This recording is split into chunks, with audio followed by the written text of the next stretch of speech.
Magandang araw po sa lahat. Ito pa ang inyong mga kapulisan mula sa MPD at ang Santa Cruz Police Station. Nagbibigay paalala sa inyo para sa darating na kapistahan ng Itim na Nazareno. Unang-una po ay nagbibigay babala kami na bawal po ang mga magulang na kasama ang mga bata para po tayo ay magsimba. Doon pa lang po sa control points ay pagbabawalan na po kayo. Kaya maigi po na wag na po natin silang isama. Pangalawa, bawal po ang may mga dalang backpacks. At kung sakali man na hindi talaga maiwasan, ang dalahin na lang po natin ay yung mga transparent. Bawal din po ang mga nakakalasing, mga matutulis na bagay na dala-dala natin sa araw ng kapistahan. Bawal din po yung mga imahe na dadalhin sa simbahan para po ito'y pabindisyonan o ano pa. Bawal po yun. Haharangin po kayo. Kaya marapat po na huwag nyo nang dalhin. Bawal din po ang pasanan. At bawal din po yung mga, kahit po kayo ay pinapayagan na magdala ng mga maliliit na mga imahe ng Itim na Nazareno, ito yung mga tinatawag natin na mga hand carry, bawal po magpapunas. Bawal po tumanggap ng mga bimpo, bawal po tumanggap ng mga panyo para po ipunas sa imahe na inyong dala-dala. Yung mga, ganun din po sa mga estandarte, bawal din po ipasok ang mga estandarte. Ang pag-inom sa pampublikong lugar, sa mga kalye, sa labas ng mga bahay nyo, ay bawal na bawal. Puhulihin po tayo ng ating kapulisan. Kailangan din po natin na magsuot ng face mask, face shield, bago po tayo makapasok sa mga control points na inilatag ng ating mga kapulisan.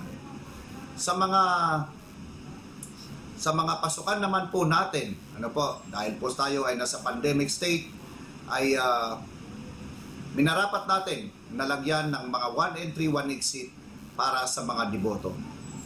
Ang mga pasukan lang po natin ay mula sa eastbound at westbound ng Carlos Palanca. Yan po, dalawa po yan. Pangatlo ay yung dito sa may Carriedo Avenida. At ang pang-apat ay ang Quezon Boulevard, northbound at southbound. Meron din po tayong pasukan dyan. So, dyan lang po tayo pwedeng pumasok.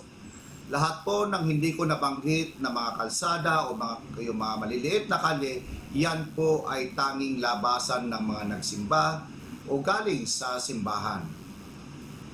Okay?